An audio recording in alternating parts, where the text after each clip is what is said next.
Okey, video ni kali ni saya nak cerita pasal manusia toksik.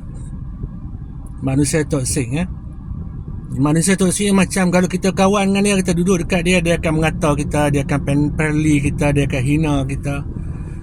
Setengah orang boleh benda tu. Tapi umur saya 50 tahun.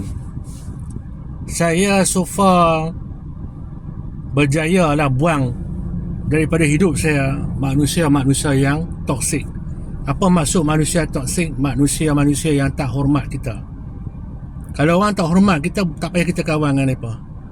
Bukan orang kata tak ada orang guna agama lah memutuskan silaturahim. Tapi dah orang tu bersama kita, dia akan hina kita, dia akan tak hormat kita, saya memang akan buang. Jadi saya nak cerita ni pasal apa? Perlunya kita buang orang-orang yang toksik ni. Orang-orang toksik ni, dia orang tak tengok kita, dia nampak benda yang tak elok lah. Dia tengok kita ni cuma nak tunggu masa, bila kita jatuh dia akan pijak. Dia kata padan lah muka memang macam tu. Itu adalah manusia-manusia toksik. Jadi saya umur 50 tahun, saya dah ramai jumpa. Masa saya kerja kat Petronas sampai saya jaga mak saya, lepas Petronas saya pergi mana-mana, kita akan jumpa manusia-manusia yang toksik ni. Lagi-lagi orang yang zaman kita sekolah dulu. Saya ada kawan-kawan dari zaman sekolah, zaman kolej Sultan Abdul Hamid, yang tak boleh terima saya kerja Petronas. Tak boleh terima. Dia rasa macam kita ni tak layak. Dia tengok, dia geram. Dia sampai dia tak boleh terima saya pernah kerja Petronas. Jadi bila berkawan tu, dia akan ungkit lah. Masuk sebab kabel. Jangan sebut masuk Petronas. Ada orang yang tak berkenan kita cakap macam tu.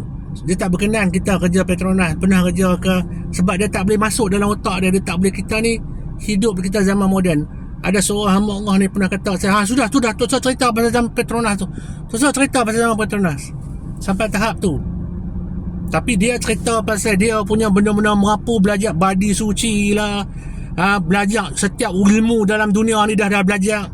Ilmu maksudnya ilmu gaib dia ni lah belajar. Lah ni gila isin dah. Tapi bila dia belajar cerita ke orang, aku lah master budi suci, aku ni hebat, boleh berubah. Tak berubah orang pun. Lah ni gila ising. Duk dengar suara perempuan. Orang-orang macam ni saya dah toksik, saya buang. Sebab tak boleh hormat kita. Jadi manusia yang tak boleh hormat kita, kita kena buang daripada hidup kita. Ada juga yang berkawan dengan kita untuk ambil maklumat. Dia kawan kita tu, dia akan cerita balik kat orang-orang belakang dia apa perbincangan kita. Dia ni macam mana sekarang, dia jadi spy. Orang-orang macam ni, dia nak social media ni, dia akan follow social media kita, dia tengok apa kita buat. Tu ada ramai. Sebab kerja mereka nak tengok kita ni kat mana.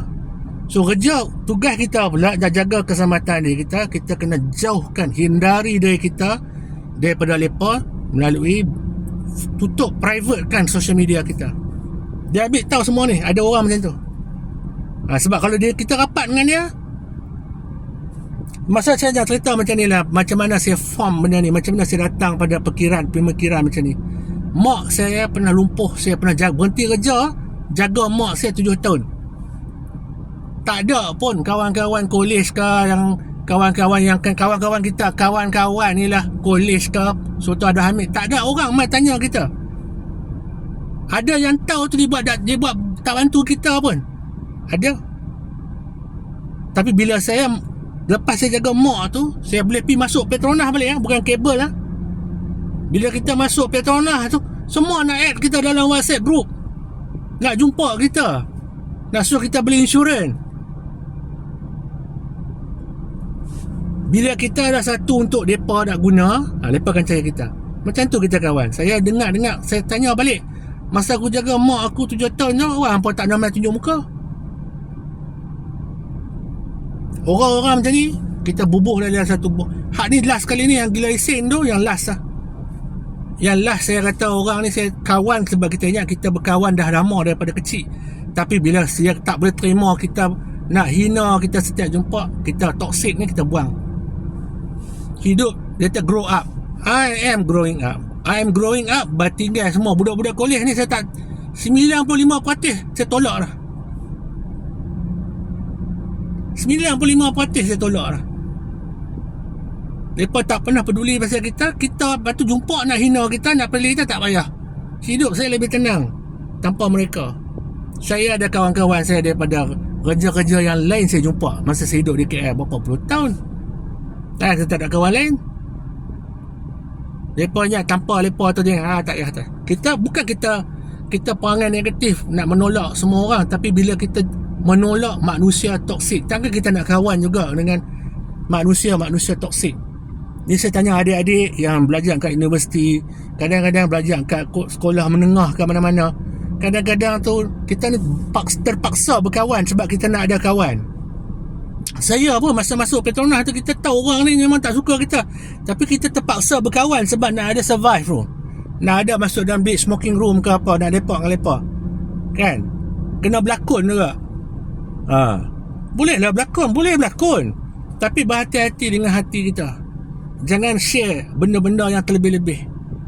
Sebab kita perlukan lepak untuk kita ada orang kita boleh jumpa, nak sembang. Tapi nak berkawan, nak trusted, to be careful. Bukan saya kata untuk orang yang baik-baik kita layan, baiklah. Ni orang-orang kita tahu ada gut, ada taring dia, ada kuku dia, ataupun lebih tepat ulang, dia boleh patuk kita.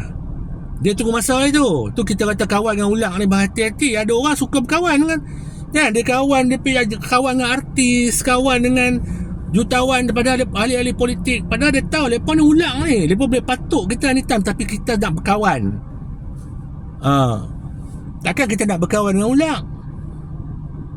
So kalau boleh, kalau ada kebolehan dan kita dapat peluang, kita berkawan takat bagi lepas 5% je. Kau kadang-kadangnya sebulan sekali kau nak, supaya kita lepas boleh ingat kita, lepas dia mau kawan kita lagi. Takat tu je, 5% je. Lepas tu tertarik. Kalau boleh tu jangan kita rapat sangat. Manusia toksik ni bahaya. Tapi kadang-kadang tu dalam suasana kerja, suasana sekolah tu kita terpaksa kita kena tu berlakon nak kerja, nak hidup dengan kawan. Kalau tidak pergi ke office, kita tak berkawan dengan siapa, bahaya pula. Walaupun kita telefon ni semua ulang ni, macam mana nak buat tu? Kawan juga buat bodoh-bodoh lah. Teknik saya buat bodoh-bodoh lah. Kita kena buat bodoh kalau boleh lo level terencat. Aku tak kata apa. Kena bagi email macam tu. Bila kita bagi email kita bodoh, orang-orang jahat ni lepas suka tengok orang bodoh. Dalam otak lepas dah kata dah, hang ni bodoh, dia ni bodoh lah. Kita buat bodoh macam lepas fikir. Bila jadi macam tu, lepas tak ingat kita ni boleh patuk balik. Always kena fikir macam tu. Kita boleh patuk lepas balik tak? Nak lawan depan-depan tak boleh, patuk belakang bro. Kita cari pasal. Kalau tak mau buat cara macam tu, minta dengan Allah. Kadang-kadang saya tengok kawan saya sombong gila, orang kaya. Selain daripada gila ising tu seorang lagi bini dia pergi tangkap basah bini dia. Fuck seorang ustaz. Satu tak malu. Itulah orang dia. Tapi orang tu pernah kata kat saya, pernah gelak kat saya. Tapi lah benda tu keluar. Isteri dia sendiri curang dengan seorang ustaz. Saya tahu Allah bagi tahu, kita tak cari pun. Macam tu. Kita kena elak daripada toksik. Mintalah Allah jauhkan kita daripada orang-orang toksik, orang-orang tak baik untuk kita. Padahal dalam dunia ni ramai orang baik. Kalau terpaksa dalam situasi kerja, office, kita kena berlakon je buat bodoh.